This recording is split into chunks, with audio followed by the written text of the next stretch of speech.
Lijep pozdrav, dragi slušatelji, i dobrodošli u emisiju Školski eter koju osmišlja Združba osnovne škole Ivan Goran Kovačić Zdenci.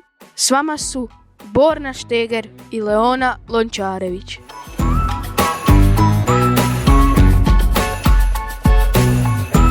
Ako ste čuli da je neko 6-7, 41, ora plus ili minus, ne, nije riječ o matematici. Riječ je o trendovima na društvenim mrežama, naročito TikToku, koji se šire brže nego gripa u razredu.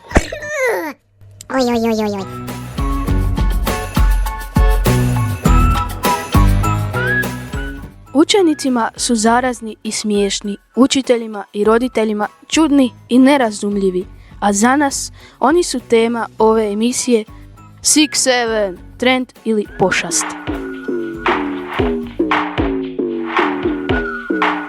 Tinejdžeri vole kodirani jezik, naročito jer je nerazumljiv odraslima. To svjedoči popularnost izraza 6-7 i 41, koji produbljuju generacijski jaz.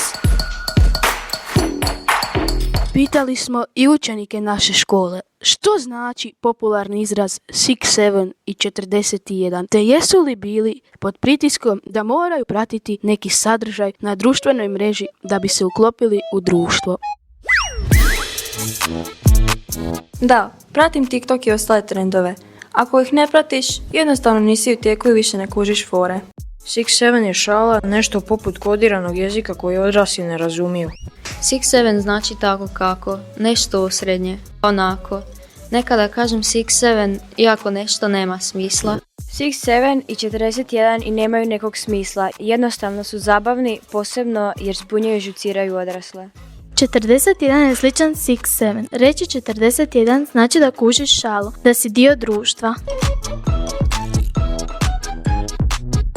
Mnogi od tih trendova vrše neprimjetan pritisak na mlade, da moraju biti netko drugi da bi bili prihvaćeni, na primjer ora plus i minus, NPC ili sigma. Evo što su još o njima rekli učenici naše škole. Ako si sigma, nije te briga što društvo misli, živiš po svojim pravilima. Svatko želi biti sigma. Biti sigma znači biti samouvjeren, hladan, jak. NPC je u igricama lik koji upravlja računalo i koji se ne može kretati kako on želi. Reći da je netko NPC je uvreda. To znači da ta osoba nema svoje mišljenje, da je povodljiva i nebitna. Aura minus znači da si napravio nešto glupo, na primjer spotakneš se pred drugima. To je aura minus. Aura plus znači da netko ima energiju koja te privlači. Želiš biti blizu te osobe. Zamislimo da su ovi trendovi postali prije 100 godina. Ako nosiš cilindar, ti si sigma. Ako ne znaš plesat valcer, aura minus. Trendovi su oduvijek postojali, a naročito danas u digitalnom svijetu. Posebna kategorija su brainrotovi, koji bi se doslovno mogli prevesti kao truljenje mozga i mentalno propadanje, a najpoznatiji su balerina cappuccina, bombardiro krokodilo i špioniro golubiro. Tong tong tong tong tong tong tong tong tong tong tong sabor baloni luliloli bombardiro krokodilo un po tutto alligator. Upravo je tu riječ Oksfordski rječnik engleskog jezika 2025. proglasio novom riječi godine, a ona označava prekomjerno konzumiranje digitalnih sadržaja. Učiteljicu informatike Danijelu Mikić pitali smo kako nastaju takvi viralni trendovi, te primjećuje li da njihovo gledanje utječe na današnje generacije i njihovo usvajanje gradiva u školi.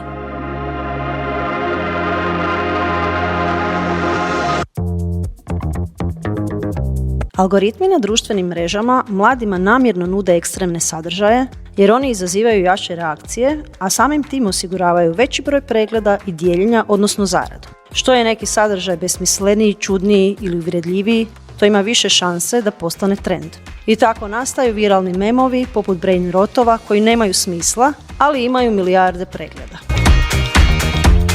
Većina viralnih trendova traje kraće od školskog odmora, svega 1 ili 2 minute. To je jedan od razloga zašto učenici na satu sve više imaju problema s koncentracijom. Moj savjet mladima je sljedeći. Ako nakon sat vremena scrollanja više ni sam ne znaš što si gledao, krajnje je vrijeme da ugasiš mobitel.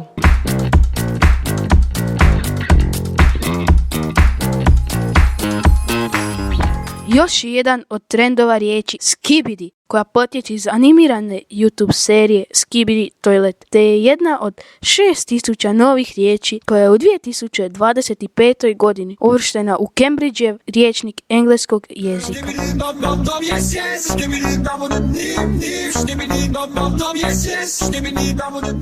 Kako trendovi i društvene mreže utječu na jezik mladih i promjenu u hrvatskom jeziku? Upitali smo učiteljicu hrvatskog jezika Mirjanu Foro.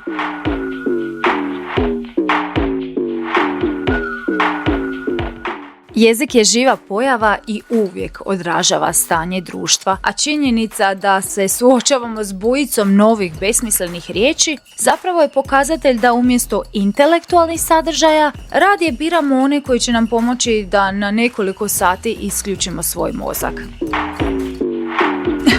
Istina, iako se ti trendovi onako na prvu čine apsurdnima, neki od njih zapravo imaju dublje značenje, a primjer je upravo ta animirana serija Skibidi Toilet u kojoj su glavni likovi zahodske školjke iz kojih izviruju ljudske glave, a onda one ratuju protiv kamera, zvučnika i televizora.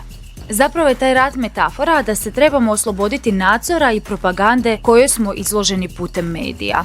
Iako učenicima ne možemo zabraniti gledanje takvih sadržaja, ono što možemo kao odrasli jest pomoći im da o njima kritički razmišljaju.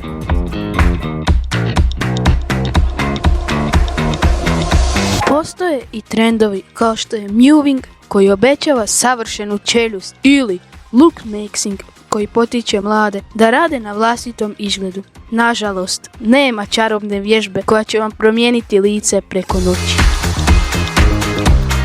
Trendovi će vas pokušati uvjeriti da niste dovoljni, ali vi ste više od broja, etikete ili viralnog brainrota. Slušali ste emisiju Školski eter sa temom 6-7, trend ili pošast, radijske skupine Združba. S vama su bili Leona Lončarević i Borna Šteger. Emisiju je osmislio Leo Vuković, a tonski ju je realizirao Borna Šteger s učiteljicom Mirjanom Forom. Do slušanja i nemojte zaboraviti, isključite ekran, a uključite život.